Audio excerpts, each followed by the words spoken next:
Сабақ тақырыбы вегетативті көбею.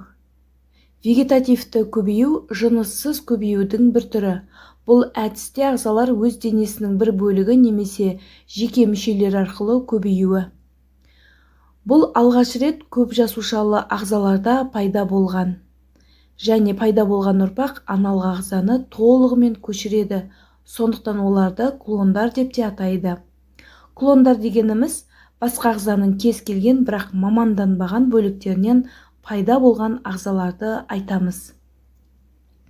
Денесінің бөліктері арқылы вегетативті көбею қыналардың барлық түрімен кейбір саңырауқұлақтарға тән. Мысалы, саңырауқұлақтарда үзіліп түскен гифтерден жаңа ағза пайда болады. Жануарларда вегетативті көбеюге, яғни бөлшектену арқылы көбею теңіз жұлдыздары, гидра, ақпланария құрттарына тән. Және ішек қуыстылардың кейбір түрлерінде, мысалы гидраларда, бүршіктену арқылы да көбейеді. Өсімдіктердегі вегетативті көбеюдің тәсілдері: біріншісі түрі өзгерген мүшелер арқылы, яғни тамырсабақ, түйнек, пиязшық, мұртшалар арқылы көбейеді. Екінші, өсу мүшелерінің бөліктерімен көбею, яғни сабағы, жапырағы, тамыр арқылы. Ал үшінші, телу арқылы көбею, яғни бүршіктерінен, көшшелерінен телу. Қалемше арқылы көбею сабақ бөліктері, бүршіктері бар бұтақ кесінділер арқылы вегетативті көбею әдісі. Бұл әдіс арқылы ағаштардан терек тал, бұталардан қарақат, қарлыған жүзім, сәндік өсімдіктерден раушан гүлді көбейтеді. Қалемше арқылы көбейетін барлық өсімдіктерді сұлатпа бұтақтар арқылы да көбейтуге болады. Бұл әдіс қалемше арқылы нашар немесе мүлдем көбеймейтін дақыл үшін қолданылады.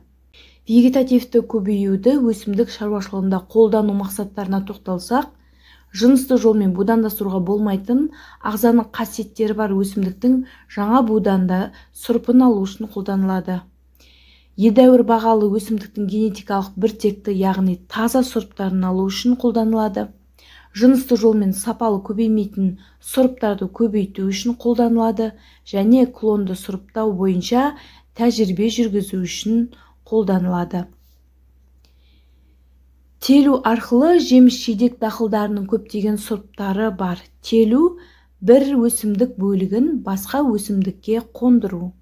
Мысалы, жылу сүйгіш өсімдікті суыққа төзімді өсімдікке немесе керісінше телуге болады, яғни қоршаған ортаға байланысты.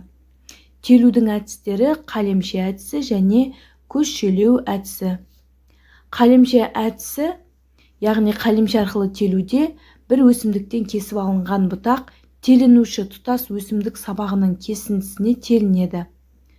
Ал көшшелеп телу бүршігі бар бұтаның сопақтау кішкентай бөлігін кесіп алады, бүршік көші деп аталады. Телітуші қабығына Т тәрізді тілік кесіп, одан телінушіні қойып, тығыз орап қояды.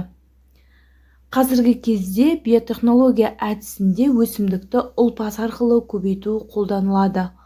Ол үшін өсімдіктің түзуші ұлпа жасушасы алынады. Мысалы, бүршік ұшын алып, оларды қоректік ортаға салады.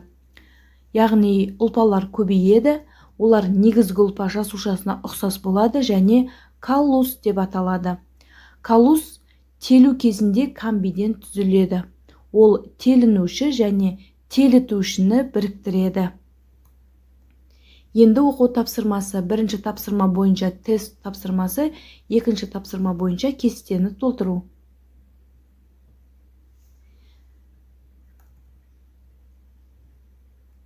Тапсырма жауабын бірге тексерейік. Вегетативті көбею дегеніміз денесінің бөліктері арқылы көбею, клон дегеніміз генетикалық бірдей ағзалар. Сұлатпа бұтақ әдісі қандай жағдайда қолданылады? Нашар көбейетін өсімдіктерге.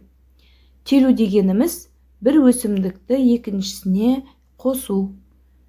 Екінші тапсырманы өздеріңіз орындаңыздар.